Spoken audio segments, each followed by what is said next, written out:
जय श्री कृष्ण। कर्मयोगी इस संसार में बहुत कम होते हैं। कर्मयोगी का मतलब कि परमात्मा को प्राप्त करने में वो अपना पूरे जीवन समर्पित कर देता है। कर्म उतना ही इस संसार में करता है जितना कि उसका जीवन निर्वाह हो सके। वो विशेष किसी लोभ लालच स्वार्थ में नहीं पड़ता है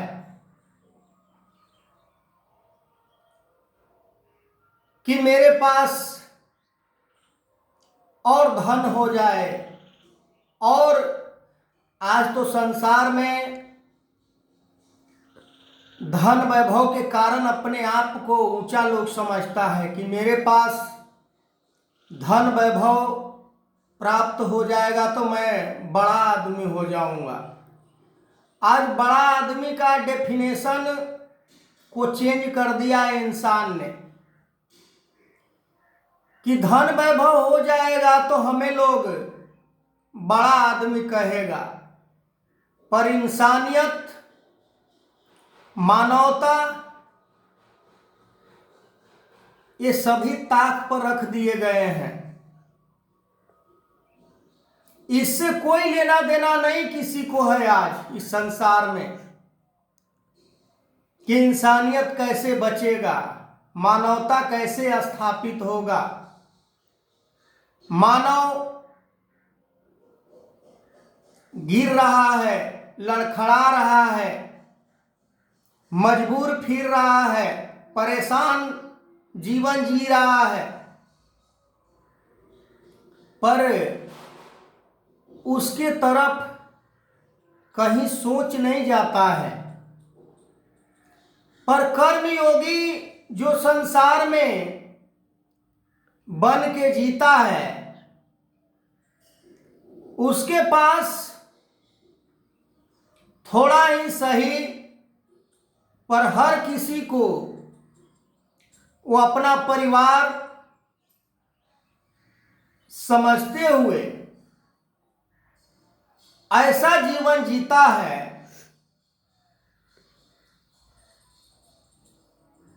कि उसे लगता है कि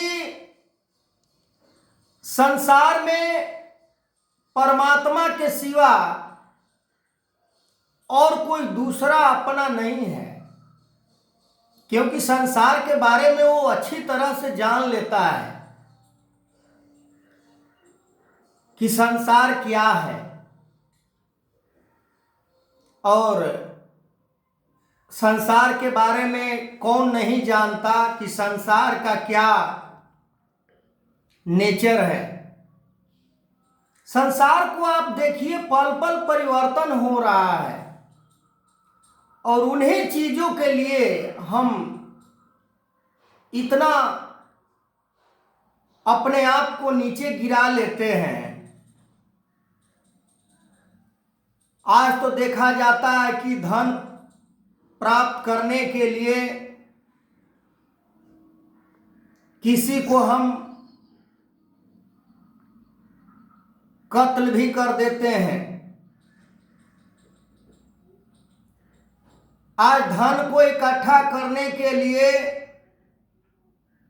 क्या क्या कर्म नहीं करते हैं जो कि वो धन रहने वाला नहीं है। हम संग्रह के लिए परेशान रहते हैं कि इकट्ठा कर लें, आने वाला हमारा पीढ़ी इसको इस्तेमाल करेगा। ज्ञान की दृष्टि से यदि देखा जाए तो ये कर्म इतना बड़ा पाप है कि इस पाप के नीचे हम दब जाते हैं। हम फिर परमात्मा को प्राप्त नहीं कर पाते हैं। यदि ठंडे दिल से यदि सोचा जाए, हम इस संसार में परमात्मा को प्राप्त करने के लिए आते हैं, ठीक है,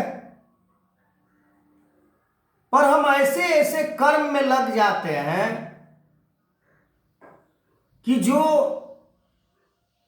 हमारे जीवन में निषेध वो माना जाता है, निषेध नहीं करने वाला वो कर्म है, उस कर्म को हम कर देते हैं, करना शुरू कर देते हैं। पैसे कौड़ी के लिए इंसान को इतना नीचे हम गिरा देते हैं, इंसान को इतना नीचा हम समझते हैं कि हमारे आगे वो है ही नहीं कुछ।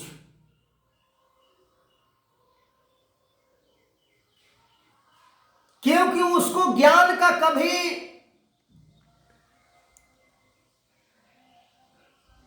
पहचान हुआ ही नहीं। ज्ञान हमें क्या सिखाता है?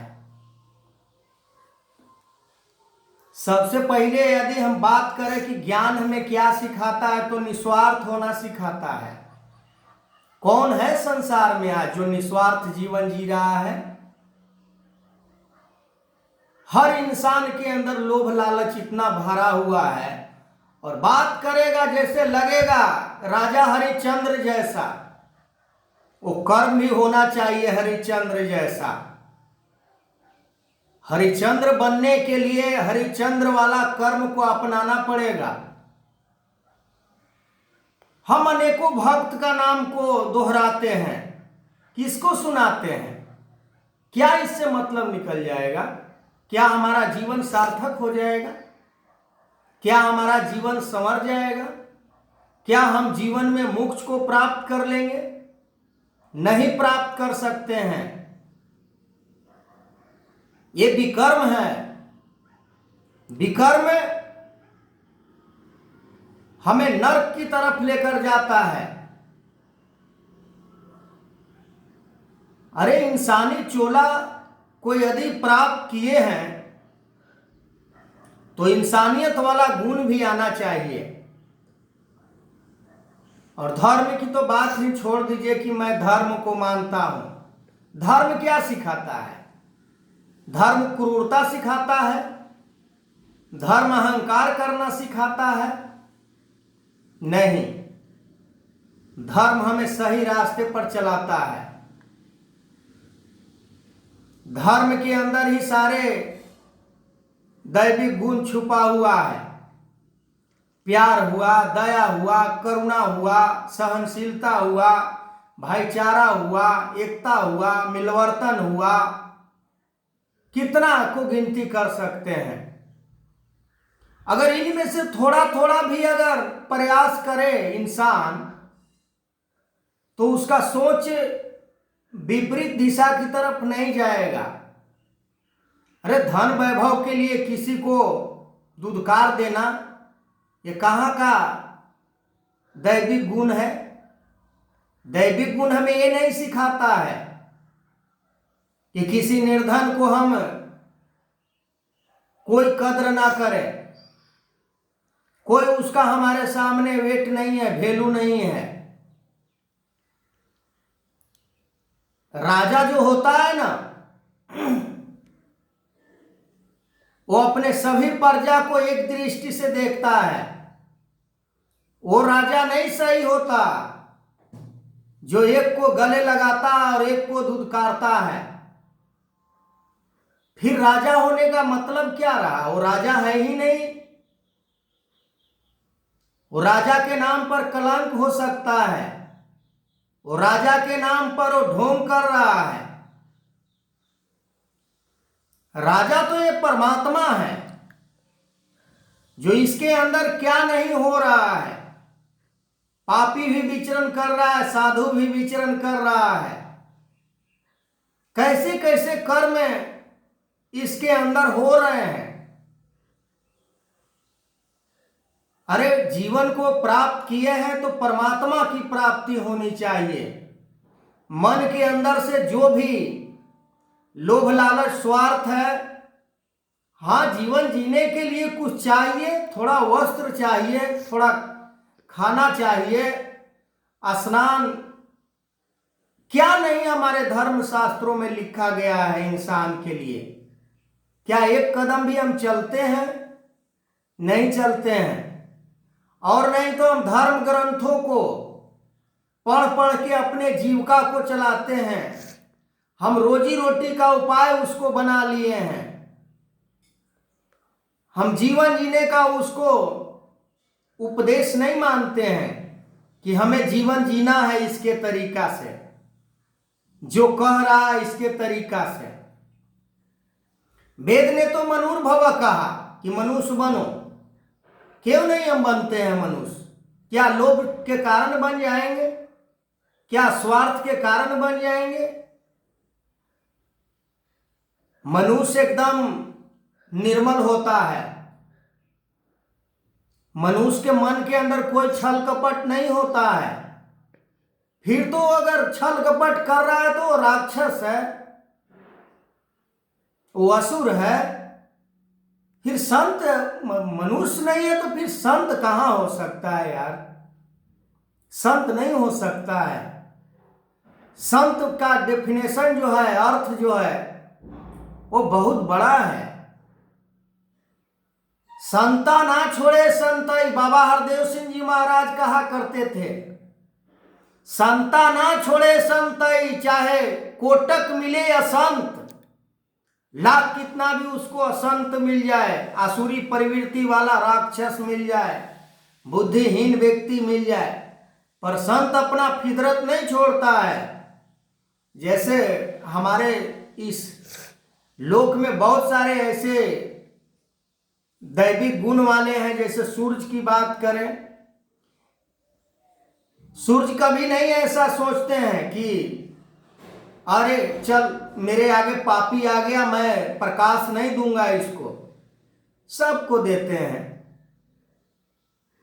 तो आगे मैं इस वीडियो कंटिन्यू करूंगा। मेरा चैनल लाला कुमार पासवान गीता के नाम से है, यूट्यूब में जाइए और देखिए, इससे कुछ सीख ही मिलेगा, क्योंकि मैं गलत नहीं बोलता हूं। आज गलत चीजों को बहुत ध्यान से आकर्षित होकर इंसान सुनता है, पर धर्म ग्रंथों की बात यदि होती है तो कह देते हैं कि चलो चलो कोई बात नहीं है, इनका काम ही यही है। तो आगे मैं कंटिन्यू करूंगा। जय श्री कृष्ण।